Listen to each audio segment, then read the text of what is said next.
బాలయ్య కెరీర్లో ఇప్పటి వరకు ఎన్నో సినిమాలు వచ్చి ఉండవచ్చు గాక, ఎన్నో సూపర్ డూపర్ హిట్లు, మరెన్నో యావరేజ్ సినిమాలు, ఇంకెన్నో డిజాస్టర్ సినిమాలు వచ్చి ఉండొచ్చు గాక. కానీ అఖండ 2 సినిమాను మాత్రం ఆయన అభిమానులు జీవితాంతం గుర్తుపెట్టుకుంటారు. బాలయ్య గారికి కూడా ఓ చేదు అనుభవాన్ని మిగిల్చిన సినిమాగా అఖండ 2 సినిమా నిలిచిపోవడం ఖాయం. బాలయ్య గారు జాతకాలంటూ ముహూర్తాలంటూ నమ్మకాలు పెట్టుకుంటారు, కానీ ఏ ముహూర్తాలు ఈ సినిమాను కాపాడగలిగాయి, ఏ ముహూర్తాలు ఈ సినిమాకు ఆటంకాలను తీర్చగలిగాయి? డిసెంబర్ 5వ తారీఖున రిలీజ్ కావాల్సిన సినిమా డిసెంబర్ 4వ తారీఖు నాడే ప్రీమియర్ల ద్వారా ప్రేక్షకుల ముందుకు రావాల్సిన సినిమా ఉన్నట్టుండి కొద్ది గంటల్లో రిలీజ్ అనగా వాయిదా పడిపోవడం అంటే ఎంత నామర్దా. అఖండ 2 సినిమా వాయిదా పడిపోయిందనగానే ట్విట్టర్ షేక్ అయిపోయింది. బాలయ్య అభిమానుల ట్వీట్లతో పాటుగా ఆయనంటే పడని వర్గం వాళ్ళ ట్వీట్లతో కూడా సోషల్ మీడియా నిండిపోయింది. లేటుగా రిలీజ్ అయినా సరే అఖండ 2 సినిమా 300 కోట్ల రూపాయల గ్రాస్ మార్కును దాటేయటం ఖాయమని ఆయన అభిమానులు ట్వీట్లు చేస్తుంటే, ముందు మీ వాడి సినిమాను రిలీజ్ చేసుకోండి చాలు అంటూ సెటారికల్ ట్వీట్లు చేసిన వాళ్ళు కూడా లేకపోలేదు. సినిమా రిలీజ్కే దిక్కులేదు, ఇక రికార్డులట అంటూ ఏకసక్కాలు వాడుతూ పోస్టులు పెడుతున్న వాళ్ళు కూడా లేకపోలేదు. బాలయ్య అభిమానులు వారం రోజులుగా కళ్ళు కాయలు కాచేలా ఎదురు చూస్తూ వస్తున్నారు. మా హీరో సినిమా రిలీజ్ ఎప్పుడు అనౌన్స్మెంట్ వస్తుంది, రిలీజ్ డేట్ ఎప్పుడు వస్తుంది, అసలు ఈ నెలలో రిలీజ్ అవుతుందా, లేక క్రిస్టమస్కు మారిపోతుందా, లేక సంక్రాంతికి పోస్ట్పోన్ అవుతుందా అంటూ ఎన్నో ప్రశ్నలు, ఎన్నో అనుమానాలు, నెట్టింట ఎడతెగని చర్చలు. ఈ హంగామా నడుమ అఖండ 2 సినిమాను డిసెంబర్ 12వ తారీఖున రిలీజ్ చేస్తున్నాం, 11వ తారీఖు నాడు రాత్రిపూట ప్రీమియర్లు ఉంటాయంటూ 14 రీల్స్ ప్లస్ నిర్మాణ సంస్థ ఓ ప్రకటన చేయడంతో హమ్మయ్యా అని బాలయ్య అభిమానులంతా ఊపిరి పీల్చుకున్న పరిస్థితి. కానీ బాలయ్య అభిమానులకు 14 రీల్స్ ప్లస్ నిర్మాణ సంస్థ చుక్కలు చూపిస్తుంది. డిసెంబర్ 4వ తారీఖున ప్రీమియర్స్ పడతాయంటూ చెప్పిన రోజున ఏం జరిగిందో అందరికీ తెలుసు కదా. లాస్ట్ మినిట్ వరకు కూడా నైజాంలో థియేటర్ల బుకింగ్స్ను ఓపెన్ చేయలేదు కదా. మరో 2 గంటల్లో ప్రీమియర్లు పడతాయనగా ఆన్లైన్ బుకింగ్స్ తెరవనే లేదు. తీరా చూస్తే లాస్ట్ మినిట్లో సినిమా పోస్ట్ పోన్ అయిందంటూ చావు కబురు చల్లగా చెప్పారు కదా. ఇప్పుడు కూడా సేమ్ సీన్ రిపీట్ చేస్తున్నారు. 11వ తారీఖు రాత్రిపూట ప్రీమియర్లు ఉంటాయని చెప్పారు కదా. 10వ తారీఖు రాత్రి 9 గంటలు దాటినా సరే నైజాంలో ప్రీమియర్ షోలకు సంబంధించిన టికెట్లను ఆన్లైన్లో పెట్టలేదు. ఆంధ్ర, కర్ణాటక, ఓవర్సీస్ అంటూ ఇతర ప్రాంతాల్లో ఈ సినిమా టికెట్లను ఆన్లైన్లో పెట్టారులే, కానీ నైజాంలో మాత్రం ఇంతవరకు ఆన్లైన్ టికెటింగ్ను ఓపెన్ చేయలేదు. దీంతో ఈసారి కూడా సేమ్ సీన్ రిపీట్ అవుతుందా, ఈసారి కూడా సినిమా వాయిదా పడుతుందా అన్న అనుమానాలు నెలకొన్నాయి. ఈరోజు సంస్థతో గొడవ తీరిపోయింది కదా, మరి ఇంకా ఎందుకు ఈ సమస్య అని ఆరాధిస్తే ఓ ప్రధాన కారణం బయటపడింది. ఈ సినిమాకు పెట్టుబడి పెట్టే నిమిత్తం చాలా మంది ఫైనాన్షియల్ దగ్గర నుంచి కోట్ల కొద్ది డబ్బులను తీసుకొచ్చారు. విడుదలకు ముందే వాళ్ళు ఇచ్చిన డబ్బులను వడ్డీతో సహా తీసేయడమో, లేక వచ్చిన లాభాల్లో వాటాను ఇచ్చేలా ఒప్పందాలను కుదుర్చుకోవడమో చేసుకోవాలి. నైజాం నుంచి ఈ సినిమాకు పెట్టుబడి పెట్టిన ఫైనాన్షియర్ తను ఇచ్చిన డబ్బును వడ్డీతో సహా ఇవ్వాలన్నది ముందే పెట్టిన కండిషన్. నైజాం ఫైనాన్షియర్ ఎన్ఓసి ఇస్తేనే ఈ సినిమా రిలీజ్కు రెడీ అవుతుంది. ఇది చూస్తే 14 రీల్స్ ప్లస్ నిర్మాతలైన రామ్ ఆచంట, గోపీచంద్ ఆచంట గారు ఆ ఫైనాన్షియర్కి ఇవ్వాల్సిన డబ్బును ఇంకా ఇవ్వలేదు. సినిమా రిలీజ్ అయ్యాక వచ్చే లాభాల నుంచి ఇస్తామంటూ చెప్తున్నారులే, కానీ ఆ ఫైనాన్షియర్ మాత్రం ఒప్పుకోవడం లేదు. దీని విషయంలోనే చర్చలు జరుగుతున్నాయి. 11వ తారీఖు ఉదయం లోపైన ఆ ఫైనాన్షియల్ గొడవలను 14 రీల్స్ ప్లస్ నిర్మాతలు తీర్చుకుంటారా లేదా అన్నదే ప్రశ్నార్థకంగా మారింది. కనీసం గురువారం ఉదయం బుకింగ్స్ను ఓపెన్ చేసినా సరే బెటర్గా ఉంటుంది. లేదంటే నైజాంలో ఈ సినిమాకు భారీగా దెబ్బ పడక తప్పదు.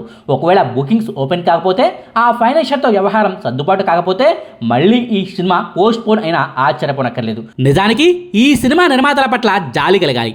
ఎప్పుడో చేసిన అప్పులకు వాళ్ళు ఇప్పుడు వచ్చి నెత్తిన కూర్చోవడం ఏమిటంటూ నిర్మాతల పట్ల సానుభూతి వ్యక్తం అవ్వాలి. మహేష్ బాబు సినిమాల వల్ల నష్టాలు వస్తే బాలయ్య సినిమాను ఆపడం ఎంతవరకు కరెక్ట్ అంటూ నిర్మాతలకే బాలయ్య అభిమానులు సపోర్ట్ చేయాలి. బాలయ్య బాబుతో సినిమాను తీసిన 14 reels plus నిర్మాతలనే Balayya Babu fans వెనకేసుకుని రావాలి. కానీ ఇక్కడ మాత్రం ఈ సినిమా నిర్మాతలపైనే బాలయ్య అభిమానులు ఫైర్ అవుతున్నారు. అంతా వీళ్ళు చేసిన తప్పేనంటూ నిందిస్తున్నారు. దానికి కారణాలు కూడా లేకపోలేదు.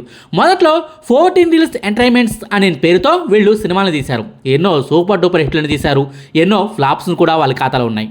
ఆ తర్వాత ఏమైందో ఏమో కానీ ముగ్గురు మిత్రులు కాస్త విడిపోయారు. అనిల్ సుంకర గారు 14 రీల్స్ ఎంటర్టైన్మెంట్ సంస్థ పేరుతోనే, ఆ పాత పేరుతోనే సినిమాలను తీస్తుంటే, రామ్ ఆచంట, గోపీచంద్ ఆచంట గారు మాత్రం 14 రీల్స్ ప్లస్ అనే పేరుతో సినిమాలను తీయటం మొదలుపెట్టారు. అసలు వీళ్ళు ముగ్గురు నిజంగానే విడిపోయారా, లేక ఈరోజు సంస్థకు ఇవ్వాల్సిన బాకీ డబ్బులను వెగ్గొట్టేందుకు తెలివిగా మరో కొత్త నిర్మాణ సంస్థను ఓపెన్ చేశారా అన్నదే సినీ వర్గాల్లో జరుగుతున్న చర్చ. మీకు బాకీ ఉన్నది పాత సంస్థ, ఇది కొత్త సంస్థ, దానికి దీనికి సంబంధం లేదని హైకోర్టులోనూ వాదించలే. కానీ ఈరోజు వాదనల వైపే మద్రాసు హైకోర్టు మొగ్గు చూపింది. ఫలితంగా బాలయ్య సినిమాకు బొక్కపడింది. దానికి ఈ తతంగం అంతా రాత్రికి రాత్రే జరిగింది కాదు. ఓ నెల రోజుల ముందు నుంచే ఈ పరిణామాలన్నీ తెరవెనక జరుగుతూనే ఉన్నాయి. కోర్టుల్లో కేసులు కూడా నడుస్తున్నాయి. అయితే వాటిలో ఏ ఒక్కదాన్ని కూడా బాలయ్యకు తెలియకుండా నిర్మాతలు జాగ్రత్త పడ్డారు. అవన్నీ క్లియర్ అయిపోతాయిలే, సినిమాకు ఇబ్బంది రాదులే అంటూ అందరికీ చెప్పుకుని మరీ సినిమా రిలీజ్కు పట్టణ చేసుకున్నారు. చివరకు జరిగింది ఏంటన్నది అందరికీ తెలిసిన విషయాలే. ఈ సినిమా ప్రమోషన్ కార్యక్రమాల నుంచి సినిమాకు సంబంధించిన టీజర్లు, ట్రైలర్ రిలీజ్ వరకు, పాటల రిలీజ్ దగ్గర నుంచి ప్రమోషన్ ఈవెంట్ల వరకు ఏ ఒక్కదాన్ని కూడా సరైన ప్లానింగ్తో నిర్మాతలు నిర్వహించలేకపోయారు. అన్ని మంచి మంచి పాటలను పెట్టుకుని 2 పాటలు మాత్రమే ప్రీ రిలీజ్ ఈవెంట్కి ముందు వరకు రిలీజ్ చేసుకుని సినిమాలో ఉన్న మంచి మంచి పాటలను చంపేశారు. లాస్ట్ మినిట్ వరకు కూడా రిలీజ్ విషయంలో తంటాలు పడుతూ బాలయ్య అమ్మాలకు నిద్ర లేకుండా చేస్తున్నారు. ఈ మొత్తం వ్యవహారాన్ని చూస్తే 14 రీల్స్ ప్లస్ నిర్మాతలైన రామ్ ఆచంట, గోపీచంద్ ఆచంట గార్లపై బాలయ్య అభిమానుల్లో వ్యతిరేకత తీవ్ర స్థాయిలో వ్యక్తమవుతుంది. అఖండ 2 సినిమాను నిర్మించేందుకు పెద్ద పెద్ద నిర్మాణ సంస్థలే ముందుకు వచ్చాయి. మైత్రి నుంచి మొదలుపెడితే పీపుల్స్ ఫ్యాక్టరీ సంస్థ వరకు, దిల్లాజ్ నుంచి మొదలుపెడితే మిర్యాల రవీందర్ రెడ్డి వరకు చాలా మంది నిర్మాతలు ఈ సినిమా నిర్మించేందుకు పోటీ పడ్డారు. కానీ బాలయ్య గారు మాత్రం రామ్ ఆచంట, గోపీచంద్ ఆచంట గార్ల వైపే మొగ్గు చూపారు. బాలయ్య, బోయపాటి ఈ నిర్మాతల కాంబినేషన్లో లెజెండ్ అనే సినిమా తెరకెక్కింది కదా, అది కాస్త బ్లాక్ బస్టర్ హిట్ అయింది కదా. ఆ నమ్మకంతో, ఆ సెంటిమెంట్ ప్రభావంతో ఈ నిర్మాతలకే బాలయ్య ఓకే చెప్తే వీళ్ళు మాత్రం బాలయ్యను నిండా ముంచేశారు. పచ్చి అబద్ధాలు చెప్తూ బాలయ్యను మోసం చేశారు. సినిమా రిలీజ్ డేట్ వరకు కూడా వాళ్లకు ఉన్న ఫైనాన్షియల్ సమస్యల గురించి బాలయ్యకు చెప్పకుండా దాటవేశారు.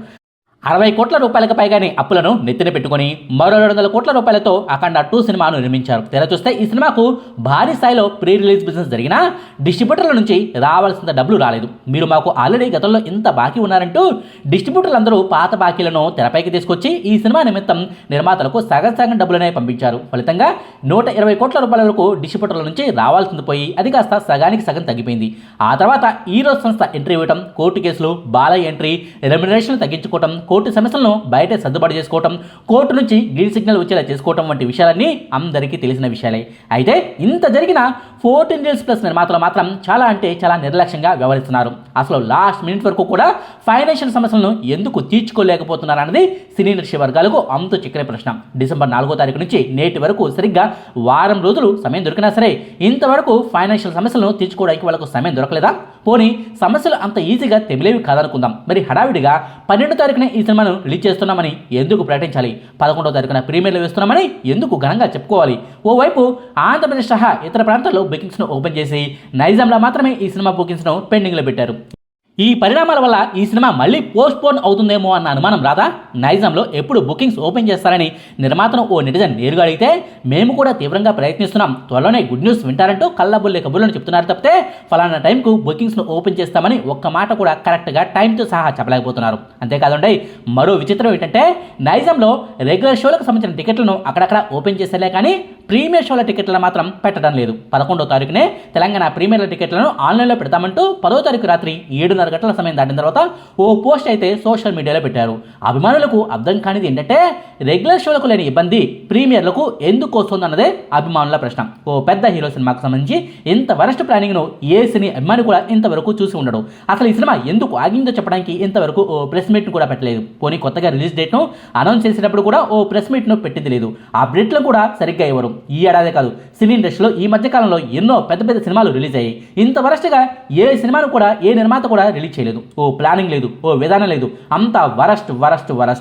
నాకు తెలిసి ఈ సినీ నిర్మాతలతో భవిష్యత్తులో బాలయ్యే కాదు ఏ సినీ హీరో కూడా సినిమాను తీయకపోవచ్చు. చూడాలి మరి నైజాంలో ప్రీమియర్ షోల టికెట్లను ఎప్పుడు పెడతారో, లాస్ట్ మినిట్లో మరోసారి ఈ సినిమా వాయిదా పడుతుందో లేక అంతా సజావుగానే జరిగిపోయి ఈ సినిమా రిలీజ్ అవుతుందో అన్నది. ఇదండి అఖండ 2 సినిమా విషయంలో 14 రీల్స్ ప్లస్ నిర్మాణ సంస్థ ఎంత వరస్ట్గా ప్రవర్తిస్తుందో అన్నదానికి సంబంధించిన వివరాలు. మీకు ఈ వీడియో నచ్చితే లైక్ చేయండి, షేర్ చేయండి.